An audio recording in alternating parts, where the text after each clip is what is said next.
নমস্কার, সবাই কেমন আছেন? বংমায়ের ঘরকন্যাতে আপনাদের অনেক অনেক স্বাগত। আজ শুক্রবার, ঘড়িতে এখন সকাল 7টা মতো বাজে।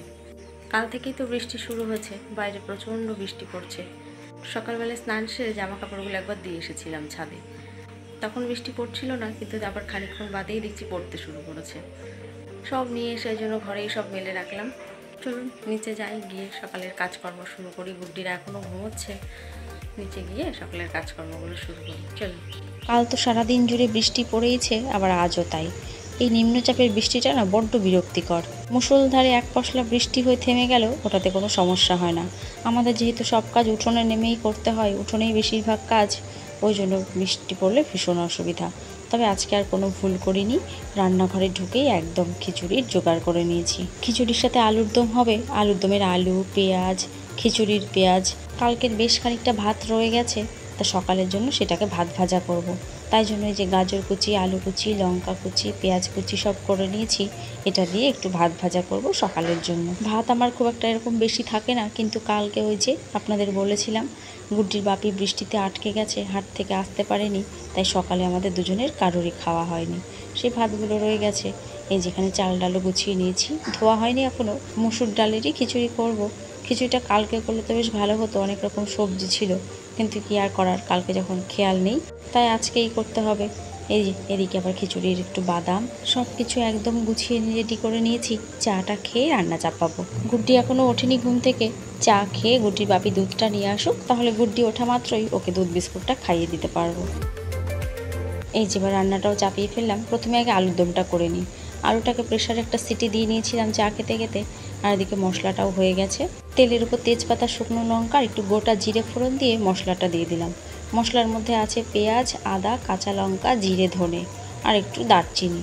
মশলাটাকে হালকা কষিয়ে আলুগুলো দিয়ে দিলাম। একটু আলু দিয়ে এবার কষিয়ে তারপর জল দিয়ে দেবো। মশলাটা করার পর মনে হচ্ছে লঙ্কাটা বোধহয় একটু বেশি হয়েছে, কি জানি গুড্ডি খেতে পারবে কি না। খুব তাড়াতাড়ি হয়ে গেল আলুর দমটা। এটুকু ঝোল ঝোল রাখবো, আলুতে পরে টেনে নেয় তো, তখন না হলে একদম শুকনো হয়ে যাবে। এবার একটু কাশ্মীরি লঙ্কার গুঁড়ো আর ঘি দিয়ে নামিয়ে নেব। যতবারই বাড়িতে খিচুড়ি করি, মহোৎসবের খিচুড়ির কথা খুব মনে পড়ে। বাড়িতে তো ওরকম স্বাদ আসবে না। আমাদের এখানেও এক জায়গায় আজ খিচুড়ি খাওয়ানো আছে, যে মাঠটিতে আপনাদের নিয়ে গেছিলাম চড়কের মেলা দেখাতে।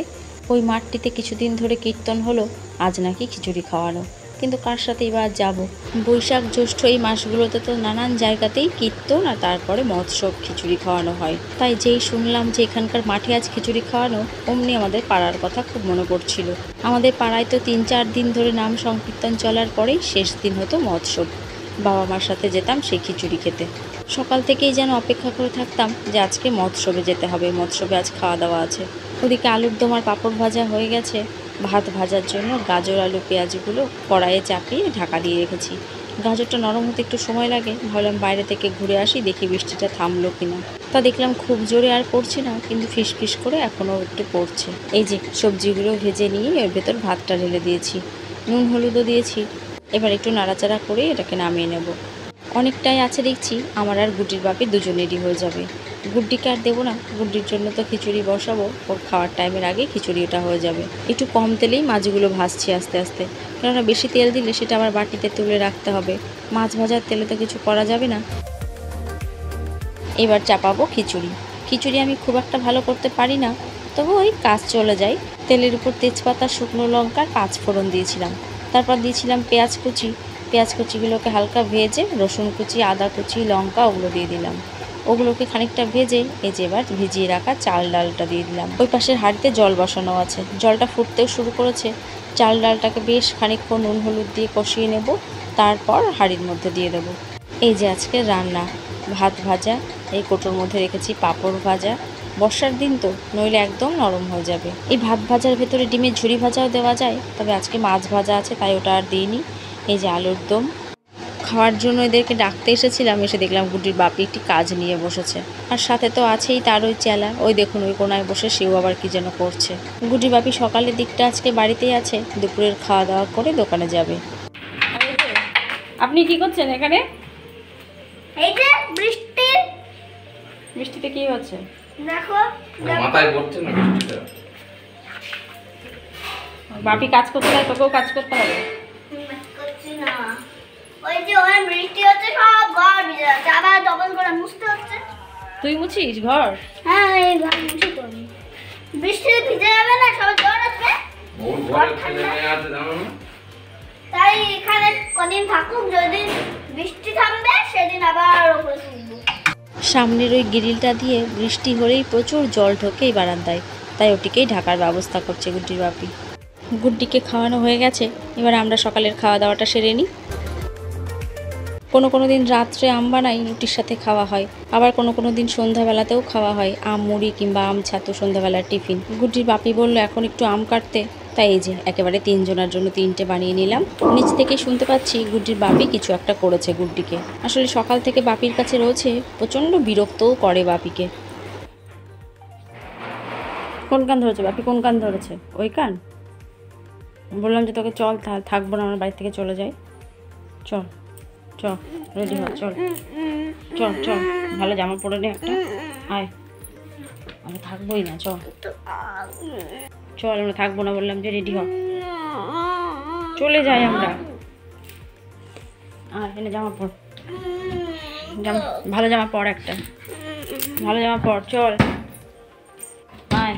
হ্যাঁ পর, যা আমি চলে যাবো, চল যা, থাকবোই না। দেখ তুমি মেয়ের গায়ে হাত বদমাইশি তুললো, করলে কেন বকা খাস? তুমি মেয়ের গায়ে হাত তুললো, আমরা ও থাকবো আমাকে 1 ঘন্টার উপর বিরক্ত করে গেছে, আমি কিছু বলছি না। ও কি করলো? কাজ করছি, এখানে সিমেন্টটা ইয়ে হয়ে আছে এতটা, একটা কি বেশ নিয়ে আসলো, প্রথমে ওইটা ছিঁড়েই ফেলছিল, এতক্ষণ ধরে করছি, বাড়ি বুড়িতে কেটে দিয়েছে মাঝখানে কেটে দিয়ে, আবার হলো, আবার এতখানি একটা সিমেন্টের দলা ও ভেঙে ফেলে দিল। রেডি হ, চলে আয়, একটা জামা পর, কোনটা পরবি? এটা পর, চলে আয়। যাবি না? যাবি না?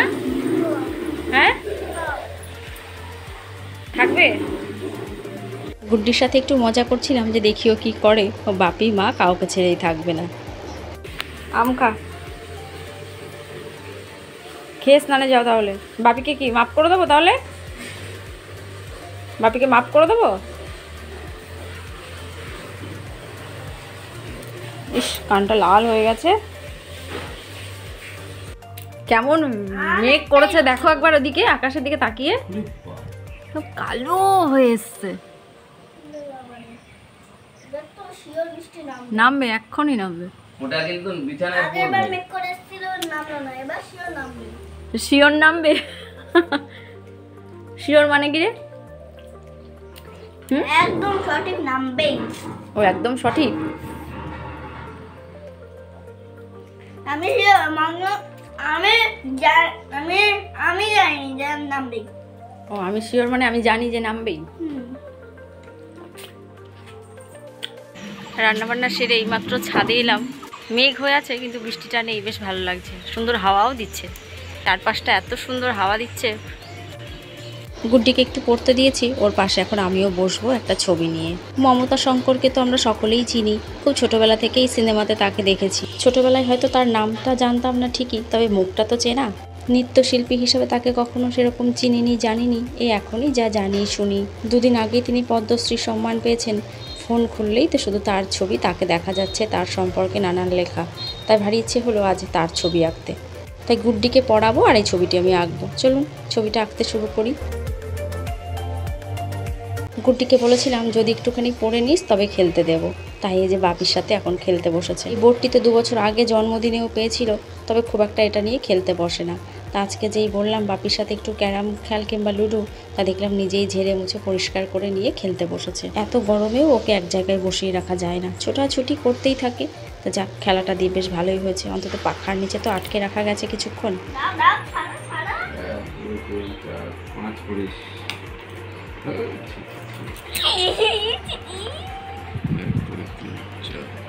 6 পড়লে এবার দুপুরের খাওয়া দাওয়াটা সেরে নিই, 3 জন একসাথেই বসবো। গুটির বাপি খেয়ে দোকানে বেরিয়ে যাবে। গুটির বাপি খিচুড়িটা একটু পাতলা পাতলা পছন্দ করে, তা দেখছি একটু জলটা কম হয়েছে বোধহয়, পাতলা আর হয়নি, একটু ঝরঝরেই হয়েছে। আলুর দমে তো গ্রেভি আছে, ওটা দিয়েই খেতে হবে আর কি। ঘড়িতে বাজে এখন বিকেল 5টা মতো। দুপুরের খাওয়া দাওয়া সেরে এসে আবার ওই ছবিটা নিয়ে বসেছিলাম কমপ্লিট করার জন্য। তা কমপ্লিটও হয়ে গেছে, এবার উঠবো। বিকেলের কাজকর্ম কিছু আছে, সেগুলো সারবো। এই যে আমার সেই ছবিটি, জানি না কতটা করতে পেরেছি, তবে চেষ্টা করলাম আর কি। অনেক রকমের রং রয়েছে ঘরে, কিন্তু তার পুরো সেটটা আমার কাছে নেই। দু একটা করে রং নষ্ট হয়ে গেছে, ভারী সমস্যা হচ্ছে ওই জন্য। এই পুরো এক একটা সেটের অনেক দাম। ভাবছি থাক বাবা, যা আছে তাই দিয়েই কাজ চালাই।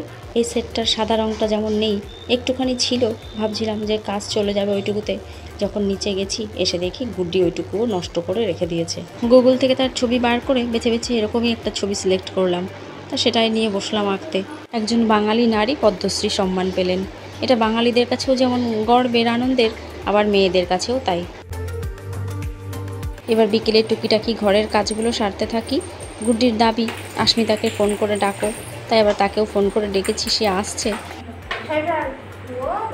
হ্যাঁ, আর দুটো থাকলে আর একটা থাকলে তিনের যদি আর একটা থাকতে লাগে আবার তিন ফেলে তো 51 ঘর উঠে আসতে পারবে। হ্যাঁ, একটা বললে আরেকটা পরে। একটা বলে আরেকটা পড়ে না রে। এদিকে ওরা খেলতে বসেছে, ততক্ষণে আমি রুটিটা করে নিলাম। খেলা শেষ হলেই গুড্ডিকে পড়াতে বসাতে হবে। চলুন তাহলে ভিডিওটা আজ এখানে শেষ করি। সবাই ভালো থাকবেন, সাবধানে থাকবেন। ভিডিওটি ভালো লাগলে একটি লাইক করবেন, কেমন লাগলো সেটি কমেন্ট করে জানাবেন। আর আমার চ্যানেলে যদি নতুন হয়ে থাকেন তবে সাবস্ক্রাইব করে রাখবেন চ্যানেলটিকে, এরকম আরও নতুন নতুন ভিডিও পাওয়ার জন্য।